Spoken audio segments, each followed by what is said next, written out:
साधन करते हैं तो उसका अनुभव होता है।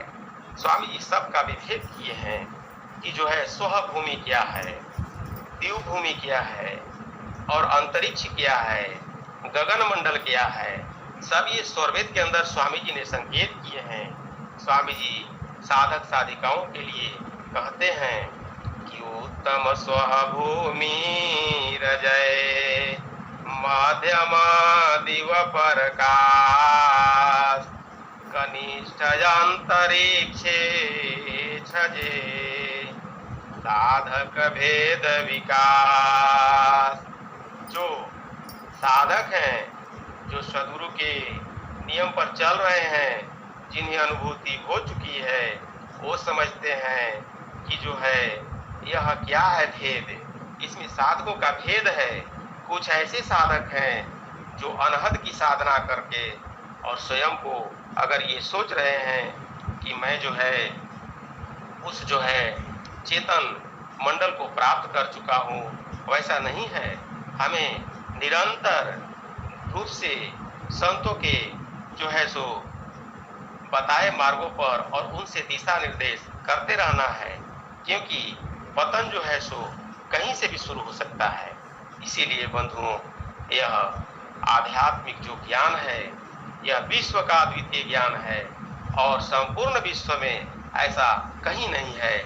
अगर है तो सिर्फ और सिर्फ विहंगम योग में है, विहंगम योग के अनुयायियों के पास है और विशेष जो संत हैं उनके पास है। कभी कभी जो है एक नाम मुनि जी हुआ करते थे, कुछ संशय का छेदन करने के लिए, कुछ प्रश्न पूछने के लिए, जिज्ञासा का समाधान करने के लिए जाते थे।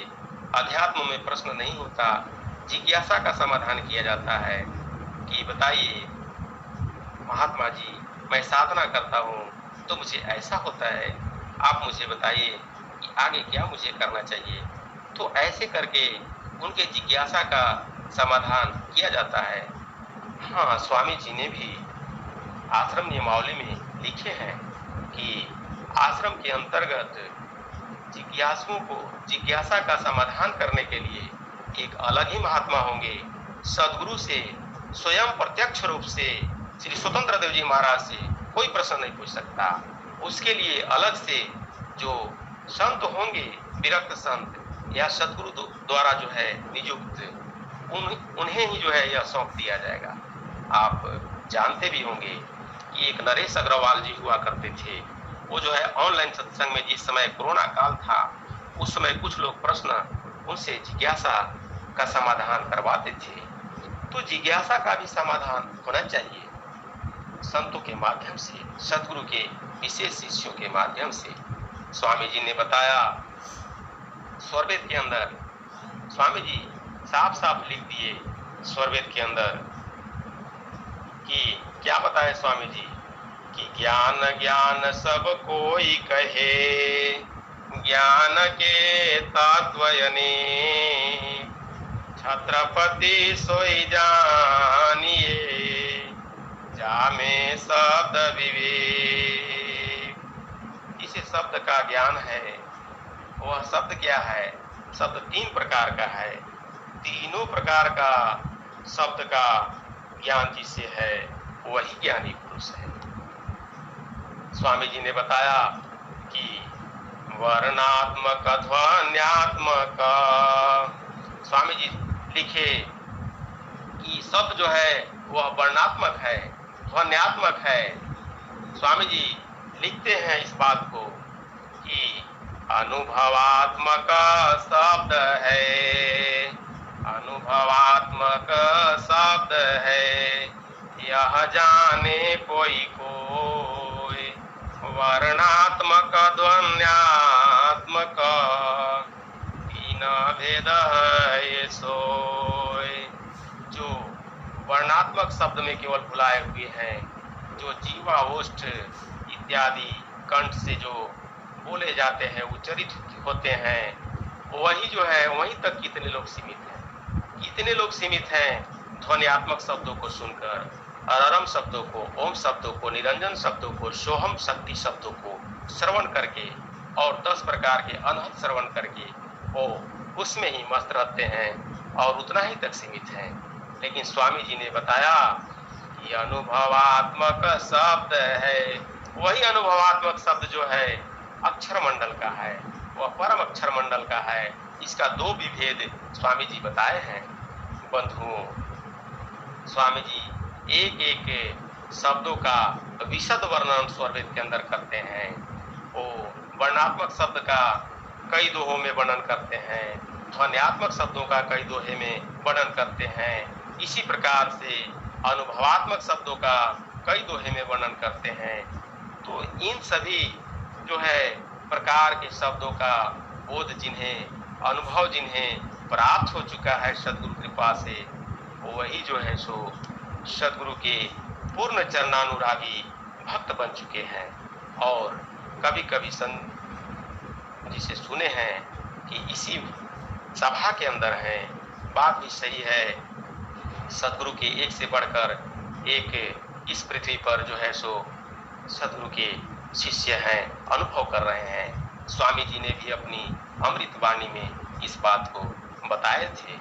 बंधुओं, स्वामी जी बताते हैं, सदगुरु भगवान स्वरवेद के अंदर लिखते हैं एक दोहा कि टेढ़े तिरछे घूमते अक्षर की वे धार, मुख में होकर निकली भय सब शब्द पसार। क्या तन की कसरत करो, क्या मुख से भी लगाए, वाणी चार विलीन में अंत झलक कुछ आए। चार प्रकार की वाणियां हैं, कहते हैं स्वामी जी। स्वरवेद के दोहे स्मरण पटल पर आते ही जाता है। तो परा जो मूलाधार में हृदय में पश्यंती, कंठ में वही मध्यमा मुख बैखरी अंती। तो स्वामी जी बताते हैं स्वरवेद के अंदर इसी बात को कि यह चारों वाणियां जहां खत्म हो जाती हैं, परापश्यंती, मध्यमा और बैखरी, वहीं पर थोड़ा सा झलक प्राप्त होता है अध्यात्म का। स्वामी जी इसीलिए लिख दिए एक और दोहा कि वाणी जाल अपार है, वाणी जाल अपार है, भूलि परे सब जीव, देव सदा फल शरण गहू, तब पाओ निज पीव। तब पाओ, ये अपार वाणी जाल है, इससे उपरम होना है। हम सभी को सदगुरु कृपा से साधन करते रहना है, तब जाकर के उस परम तत्व को हम सब प्राप्त कर पाएंगे, उसका पूर्ण अनुभव हमें हो पाएगा। अन्यथा वाणी के जाल में बड़े बड़े महात्मा आज फिसल चुके हैं। मैं एक बार अपने गांव में ही बताना चाहता हूँ, एक महात्मा को मैं देखा था। वो जो है यज्ञ कराते थे। हमारे यहाँ एक सिंहपुर जो है सो गांव है और मुकुंदपुर गांव है, और उस गांव में जो है एक आए थे महात्मा, यज्ञ कराए थे। उनका नाम था ओंकारनाथ जी। और उनको रामचरितमानस का दोहा, चौपाई, सोरठा, छंद A to Z पूरा कंठस्थ। आप कहीं से भी आप बोलते, वो आपको जो है सो तुरंत सर बोलते, एकदम ओठ घिस गया था। इतना जो है सो उनको मेधा शक्ति था, हिसाब याद था। और वो जो है एक बीजडी गांव था, बीजडी गांव में जो है एक डॉक्टर राम प्रवेश सिंह कुशवाहा हुआ करते थे। वो भी बिहार के ही थे और आज भी हालांकि रहते हैं, प्रैक्टिस करते हैं, डॉक्टरी का काम करते हैं। वो जब बीजडी में आए तो अंकित से ध्वजा देखे, और वहां पे जितना बबुआना था और जितना पंडिताना था, सबको जो है सो गुरुमुख कर चुके थे। गुरु बाबा भी थे, यज्ञ भी कराते थे। तो ऐसी स्थिति में वो आकर के उनको बहुत डांट फटकार लगाए, कहे कि कौन कह दिया कि अंकित से ध्वजा लगाने के लिए। तो कहे कि बाबा क्या करें, स्वामी जी हम लोग को कहे हैं, सदगुरु सदाफत देव जी महाराज कहे हैं, बिना पूछे आप लोग आल जाल करते रहते हैं। बहुत डांट फटकार लगाया उन्होंने। पुनः वहां से आए और मेरे गांव में आ गए।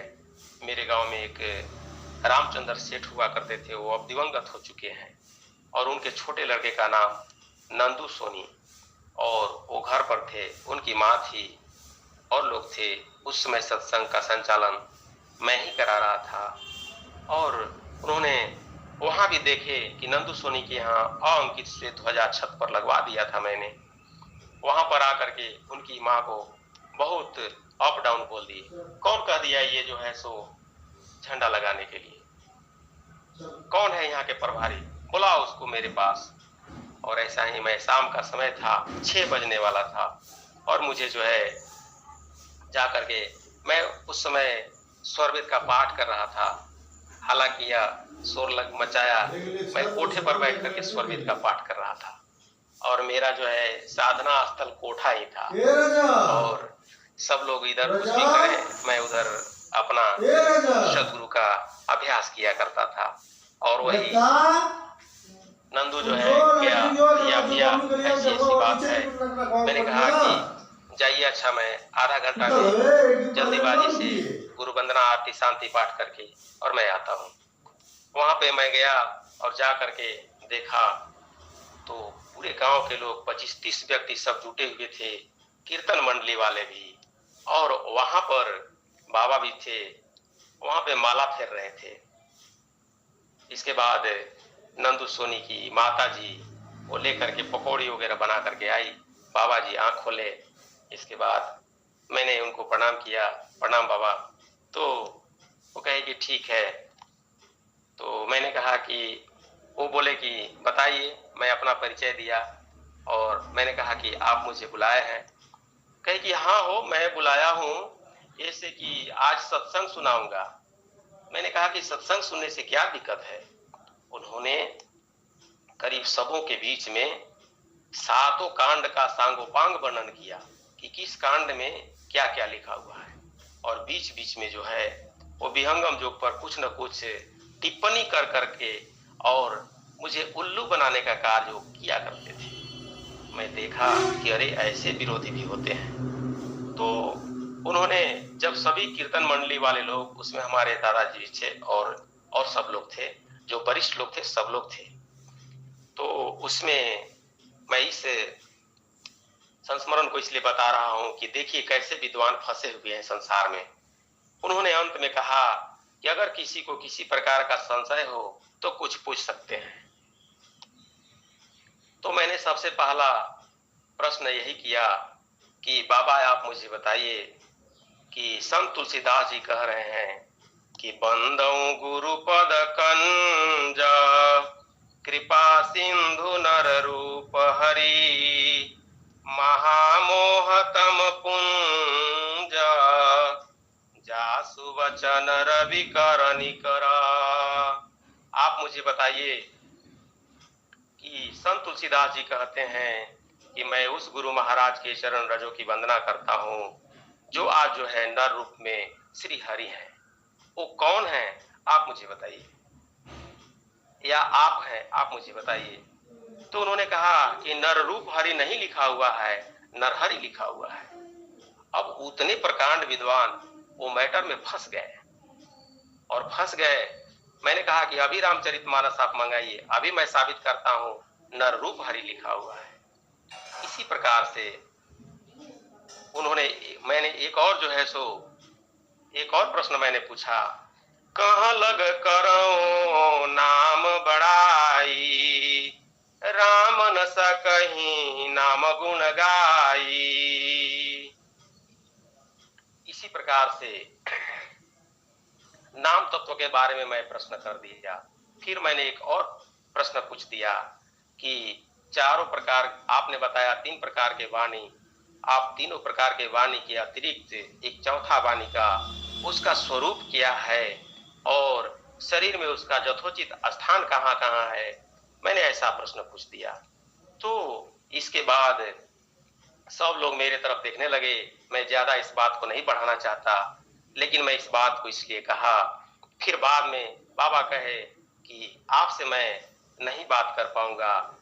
बस मैंने कहा कि बाबा आज से आप मत कहिएगा कि मैंने जो है डॉक्टर राम प्रवेश सिंह कुशवाहा जी से अंकित से ध्वजा उखड़वा दिया था। आप कभी नहीं उखड़वा सकते, ऐसा कभी गलत नहीं करेंगे आप, आपसे मेरा आग्रह है।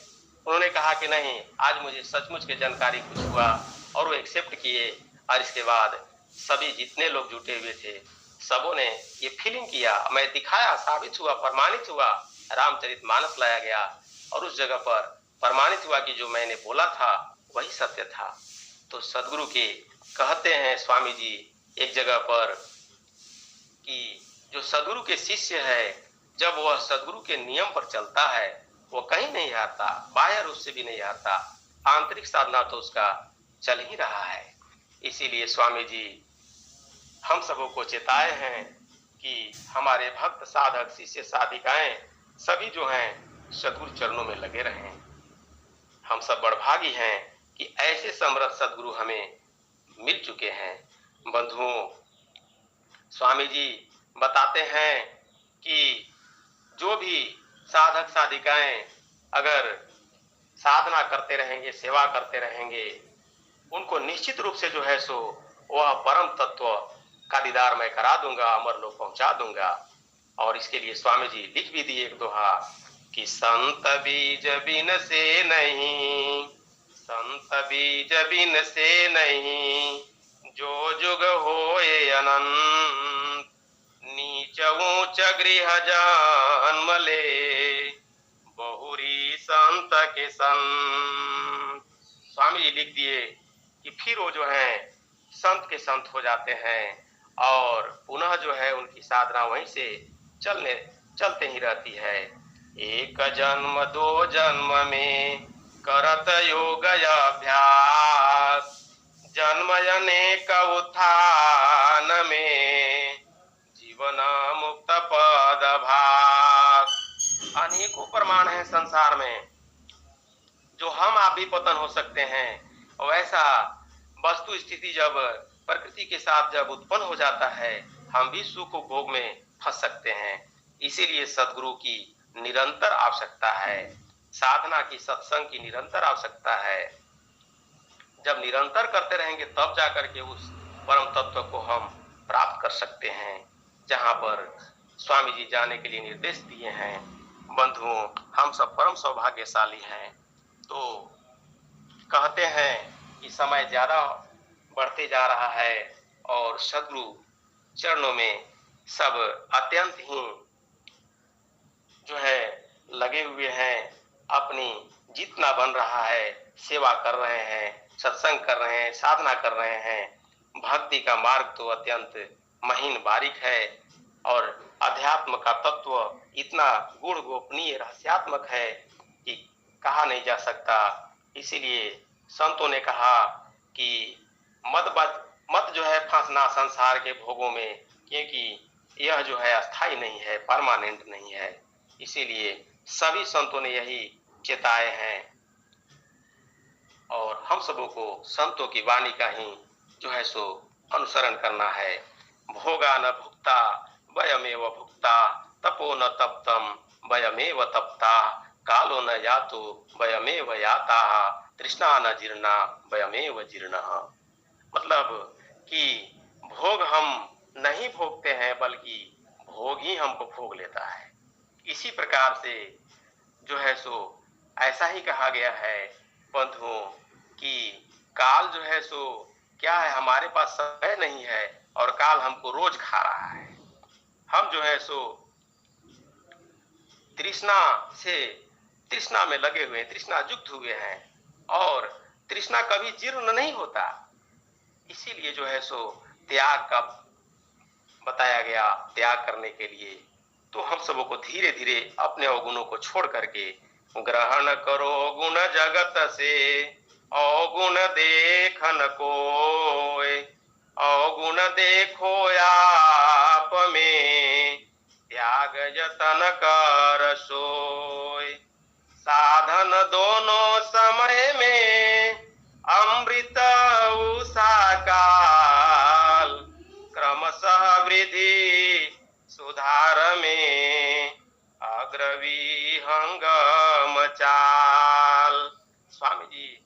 है कि दोनों काल में और ब्रह्म मुहूर्त में तीनों समय में साधन करते रहना है। बंधुओं, समय काफी होते चला है और मैं सद्गुरु चरणों में अब ज्यादा कुछ नहीं बोलना चाहता। आगे कभी अवसर मिलेगा तो और भी सद्गुरु की वाणी, उनका गुणानुवाद करने का प्रयास करूंगा। आज मैं भजन नहीं गा रहा हूँ, सद्गुरु चरणों में अपनी वाणी को मैं यहीं पर विराम देता हूँ। बोलिए सद्गुरुदेव जी भगवान की जय। जय जय शंकर भैया जी जय। बहुत अच्छा आपने कहा, लेकिन चौथी भूमि संसारिक नहीं बता सकता। जो आपने प्रश्न किया वो संसारी कितनों रामायण पढ़े, भागवत पढ़े, महाभारत पढ़े, लेकिन संसारी कोई नहीं बता सकता कि गुरु जी का हमारा स्थान कहाँ है। जय सद्गुरु भगवान, जय सद्गुरु भगवान। आपने बहुत ज्ञान की बात बताया। हमारे संत भैया भी हम लोग को आगे बढ़ाएं, लेकिन आप भी बहुत ज्ञानी हैं, बहुत ज्ञानी, बहुत। जय सद्गुरु भगवान, जय सद्गुरु भगवान। जय सद्गुरु भगवान। चलते हैं संत भैया के चरणों में। भैया अपने आध्यात्मिक वाणियों का हम सब कुछ श्रवण कराएं। भैया जय सद्गुरु भगवान।